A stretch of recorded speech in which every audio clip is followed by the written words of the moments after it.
All right. Well, we're going to do a nice turbo talk here. We'll see how this is going to go here. I'm one of the senior threat researchers as part of the Cisco Talos outreach team.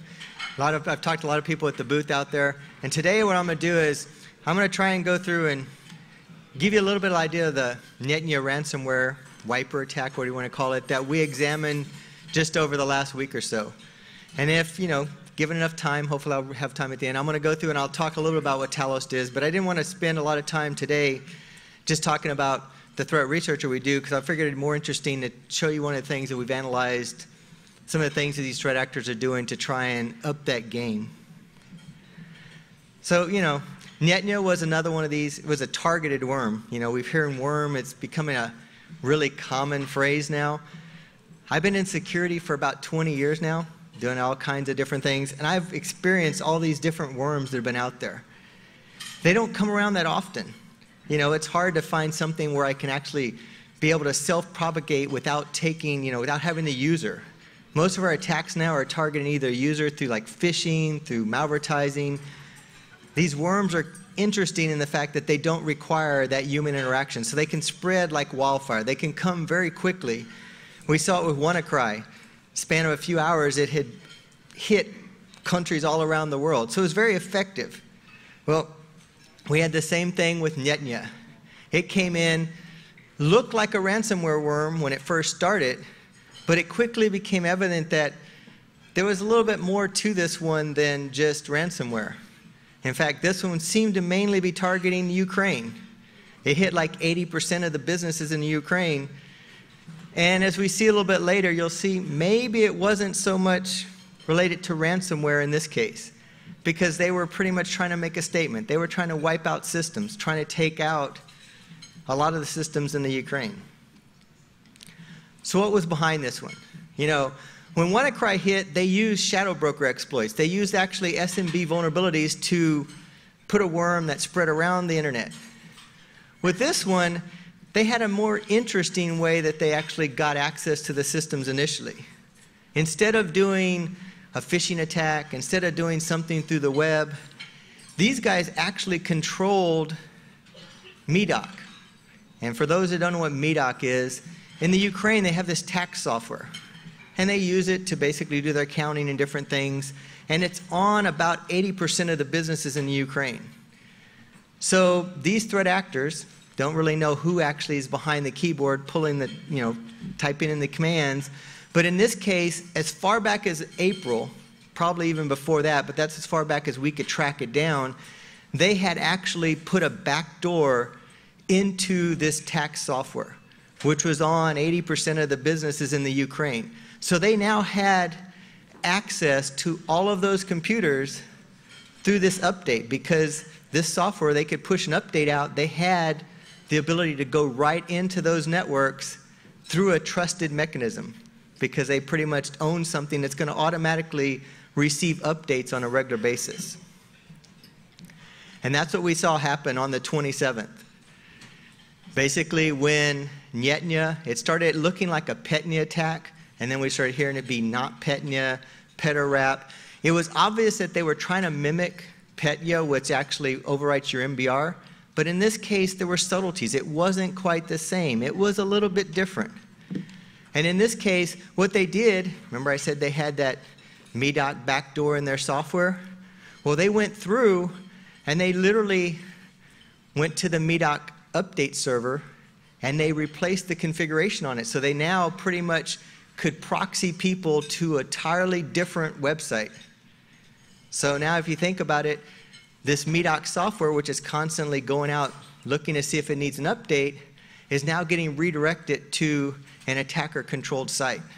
And they did that during this entire attack, so they could literally launch this new malware onto these systems, and then they were done, after, I think it was about 2-3 hours total, they literally went through and got rid of everything. So you see this case, they started out going through, changing the configuration on it, and then you started seeing connections in from this nice system. Another system sitting out on the internet was connecting in, updating that configuration. Then, after they had done their deed, they went through and pretty much replaced that configuration back to the original configuration. In fact, it confused MEDOC for a while. We've actually been working with the Ukraine for about a year now because they've been getting hit from a cyber perspective. So we actually had people on the ground. We actually got up-to-date information. That's why we knew it's coming from MEDOC. And in this case, once they had finished hitting all the systems, their attack lasted 2.5, 3 hours. They literally put the original configuration back so it looked like everything was fine. And then they even went further. They basically stopped their connections from that server that they were using to update the configuration.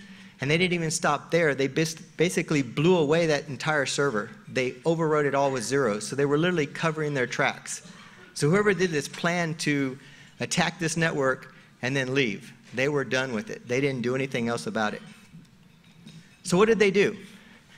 They had this back door on there which was designed to accept commands from whatever their control server was. And in this case, it would reach out. The software was constantly pinging out to the MEDOC server. If it found that proxy server, remember when those threat actors went through and changed the configuration on the MEDOC server? Once they had proxied it over, then it started receiving commands from that new server. And that's those commands where they were able to download the Nyetnya software, pretty much run it on the system, do whatever they wanted. But in this case, these guys actually were making a statement because they literally gave up a backdoor that they could use to run software on 80% of the systems in the Ukraine. Yet by this, they exposed that. It's like burning a 0-day. They did that to make a statement, so they could literally just blow away all the systems without really getting anything back. Because it looked like ransomware, but as we'll see in a second, it really didn't seem to have the intent of being ransomware. No one was going to try and make a lot of money from this. So how did it propagate? Well, in this case, if you read all the news, you heard about the SMB exploit for shadow brokers like WannaCry. This also included those exploits, but they didn't use those first. In fact, they actually started by using PSExec and WMI. They would actually ask the computer, hey, what are my neighbors? And then they would use PSExec and WMI to be able to propagate to their neighbors. And they didn't do a scan like you think of with WannaCry. They were just going out to see who my neighbors were and using actual tools that system admins would use, which were pretty much innocuous. You wouldn't see those on the network. It was very hard to see that that was happening. In fact, they even put their own modified version of Mimikatz on there so that they could actually capture credentials from memory so that they could figure out what they could use as a user. So they could pretty much, again, gain more control. And they were using valid credentials to move through the network.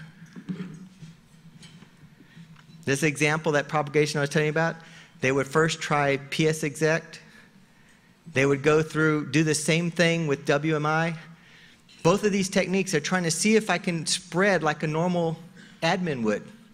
And if those would fail, then they would actually fall back to using Eternal Blue, Eternal Romance, those shadow broker exploits, and they included the double pulsar backdoor, and they actually tweaked it. They tweaked about 7 bytes in that to make it not detected by all the original signatures that had been created when WannaCry hit. So they did their homework to make sure that this wasn't going to get detected. If they were successful, they would try to overwrite the MBR. They'd give you a nice ransomware message. Your system's been encrypted. Please pay us some money. Now, the problem with it is when you start looking at it, it didn't really match what you think of in ransomware. They had a single Bitcoin wallet. Kind of difficult to figure out who pays if you only have one wallet. They had a single email address, which quickly got taken down by the email provider, meaning that even if you tried to pay, you wouldn't be able to contact the threat actors. They started by trying to overwrite the MBR. If they couldn't, say it failed to overwrite the MBR, they would just blow away the first 10 sectors on the disk. That's assuming they had admin privileges. They also checked to see if Kaspersky antivirus is on there. They actually checked for the executable in the hash. If it was there, they would just blow away the first 10 sectors, not try and overwrite the MBR. If they couldn't do that, they would try and encrypt files on the system. Again, all in an intent to destroy those systems and keep them from operating. Fixing it, not a lot of things. I mean, obviously, patch against the SMB exploits. Well, if you didn't do that with WannaCry, probably not going to do it now, but you should. They're going to use it. It's out there. People are going to take advantage of it. Segmenting a network, obviously that's a no-brainer. The more you segment the pieces out, the harder it is for these things to propagate, to get from one area to another. And that's one of the ways you stop all these attacks. Don't let everybody have access to everything. I'm not going to go into all the rules. We created a lot of rules to do this, but one of the problems in this case is we have certain rules, like if you do top list there, those are ones you can actually block these attacks on. The bottom list were ones that were detecting, remember those PSExec and WMI attacks where they were spreading through traditional admin tools? Those you can't really block on because that's probably something happening on your regular network. So in reality, those are more like for alert, and that was one of the challenges with this one. You couldn't just block all the attacks because they were doing things that mimicked what a normal user would do, a normal admin user. So it made it a little trickier to keep them out of the network because you can't just block everything. So that was sort of a quick overview of what we did with Netnya. We're basically a team of security researchers. You know, Cisco's done lots of things in security, but we have over 250 researchers that's all we do day in and day out is look for new threats, new ways for these threat actors to try and target users. We have massive visibility into both the web and email space. We put honey nets around the world. You know, we've got spam traps, you name it. We're constantly looking for more visibility into how these threat actors can target users.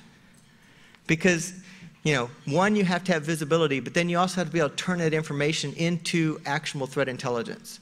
And we're constantly doing that as well as providing information out to the general community. Because we can protect our own users, but also if we don't get that information out to the community, other people can't protect their systems. And that's important because these threat actors will collaborate all the time. They look and see what each other's doing. They'll take and use those attacks. We have to work on the same way on the defender side. We have to get that information out so that everybody can work on stopping these threats. If we see something, we'll publish those IOCs so that everybody can start saying, wait, am I seeing this on my network? So again, you can put things in place to try and protect against those threats. We're also constantly giving stuff back in open source. You know, that was one of the concerns. Cisco acquired SourceFire, which was, you know, highly into open source. We had the open, you know, Snort, ClamAV. People thought we would forget about open source, but we've actually continued to expand the tools we keep available. We're constantly adding new things that you can use. We still have our open Snort feed. In fact, we're always doing a lot of tools, especially in the research side of the house. And I don't know how many people actually do like reverse engineering. We created a first tool, think of it as a catalog for malicious functions. And it's a way to speed up the ability to identify malware. Because when you're reverse engineering a piece of malware, you have to go through all those functions to figure out what it's doing. Well, the first server allows you to sort of catalog all those functions. So you can take advantage of research that somebody else has done and speed up the time it takes for you to analyze something. It'll also tell you, where did this come from? Like if you're analyzing FlockyBot, it was based on the Zeus Trojan. That'll tell you which functions were part of Zeus, document it for you inside of IDAPRO, so that you can then work on those new functions and figure out what they're doing. Again, saving you time. But again, it's giving back to the community because we know that's the only way to help work against these guys because they're constantly upping their game. We have to work together to defend them as well. And it's also important to stay informed. We're constantly releasing, you know, blogs, white papers. You know, we have a interesting Beers with Talos podcast, which if you like to know about security and you want to have a laugh, check it out because it gives you interesting information, but it's very humorous. It'll keep you entertained the whole time. But again, it's giving you value information about what's happening in the threat landscape. You know, it's important to pretty much stay abreast of this because these threat actors are constantly up in their game. I mean, we've seen malware March that actually did the entire command and control using DNS. So they're always trying to find new techniques, new ways to get around detection. So that's a quick overview of what Talos is, what we do. We're constantly expanding our team. Hey, if you love to piss off the bad guys, that's our motto. Send us your information. We're always adding new people in. because we know that it takes a team effort. And so we're constantly building our team. We got people all around the world to try and fight these threats. And it's pretty much just a blast. So that's my short talk here. I don't know, have a lot of time here for questions today because it's quick turbo talk. If you really have any questions or want to talk a little more about anything, just hit us up at the booth over there.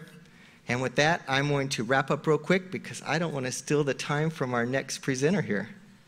Thank you very much.